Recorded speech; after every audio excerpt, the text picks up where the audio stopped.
जब भी आप किसी सॉफ्टवेयर को डाउनलोड करते हो तो आपके सामने दो ऑप्शन आते हैं, एक आता है 32 बिट, एक आता है 64 बिट। तो ये 32 बिट और 64 बिट क्या होता है वो ही हम इस वीडियो में बात करने वाले हैं। तो नमस्कार दोस्तों, मेरा नाम है अक्ष। आज की वीडियो में आपका स्वागत है।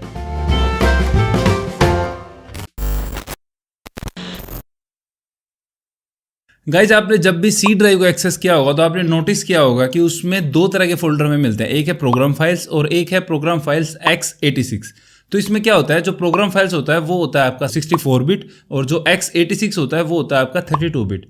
तो इसको समझने के लिए कि ये किस टाइप से होता है 32 बिट और 64 बिट, हमें थोड़ा सा पीछे जाना होगा, हमें समझना होगा प्रोसेसर के बारे में। तो आपके जो प्रोसेसर आते हैं वो दो तरह के आते हैं, एक आपका 32 बिट का प्रोसेसर आता है और एक आपके 64 बिट के प्रोसेसर आते हैं। तो जो 32 बिट का प्रोसेसर होता है वो स्टार्टिंग में आता था जब शुरुआत में कंप्यूटर आए थे। अब आजकल 64 बिट के प्रोसेसर आते हैं। तो 32 बिट और 64 में डिफरेंस क्या है, इससे पहले हमें बिट को समझना है। बिट क्या होता है?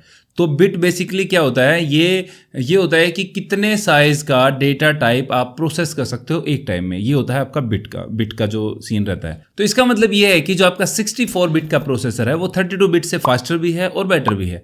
और इसमें क्या होता है कि आपका जो अगर आपका प्रोसेसर 64 बिट का है तो आपका जो विंडोज़ है वो भी 64 बिट की होनी चाहिए और जो ऑपरेटिंग सिस्टम है वो भी 64 बिट का होना चाहिए और जो आपकी एप्लीकेशंस हैं वो भी 64 बिट की होनी चाहिए। अब आप लोग सोच रहे होंगे कि जब 64 बिट फास्टर भी है और बेटर भी है तो फिर 32 बिट का फोल्डर क्यों रखना, जो सी ड्राइव में है वो 32 बिट का फोल्डर क्यों रखना।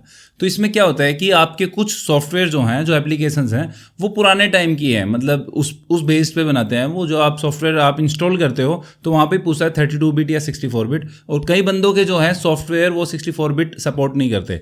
तो उसके लिए क्या है कि वो 32 बिट आपका एक बैकअप की तरह होता है कि आपकी कोई ऐसी फाइल है जो 32 बिट ही सपोर्ट करती है तो वो भी आपकी उसमें ओपन हो जाए।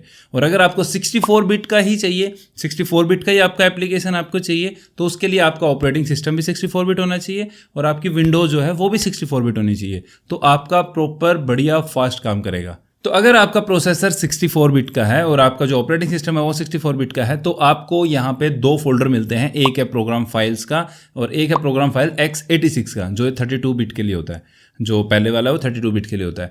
और इसमें क्या है, जो आपका 32 बिट है वो आपका 64 ऑपरेटिंग सिस्टम में भी काम करता है, लेकिन 32 ऑपरेटिंग सिस्टम जो आपका प्रोसेसर है उसमें आपके 64 बिट के सॉफ्टवेयर काम नहीं करेंगे क्योंकि वो उससे अपग्रेड वर्जन है। और अगर आपको यहाँ पे सिंपल लैंग्वेज में समझना है तो आपका रैम को अगर हम देखें तो 4 GB की रैम अगर आपकी है तो उससे 4 GB या उससे कम है तो आपको 32 बिट का ही ऑपरेटिंग सिस्टम या प्रोसेसर आपको उसमें लगवाना चाहिए। और अगर आपका 4 GB से ज़्यादा है, वो कितना भी 8 GB, 16 GB, 32 GB, 64 GB कितना भी है, तो आपको वहाँ पे 64 बिट का ही आपको प्रोसेसर लगवाना चाहिए ताकि आपकी परफॉर्मेंस जो है वो अच्छी और बेटर आपको मिले। तो गाइज, आई होप आपको इससे क्लियर हो गया है कि 32 बिट और 64 बिट में क्या डिफरेंस होता है और जो प्रोग्राम फाइल्स और प्रोग्राम फाइल्स x86 ये दो फोल्डर क्यों दिए होते हैं।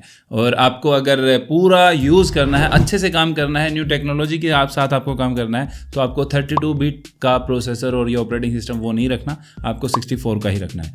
तो आई होप ये वीडियो आपके लिए हेल्पफुल है। अगर आपको इस वीडियो से कुछ भी सीखने को मिला है तो इस वीडियो को लाइक ज़रूर करें। अगर आपके कोई क्वेश्चन है, सजेशन है इस वीडियो को लेकर या किसी भी वीडियो को लेकर तो कमेंट बॉक्स में कमेंट करें और चैनल को सब्सक्राइब भी करें क्योंकि मैं इस चैनल पर इस टाइप की वीडियोज़ लेके आता रहता हूँ।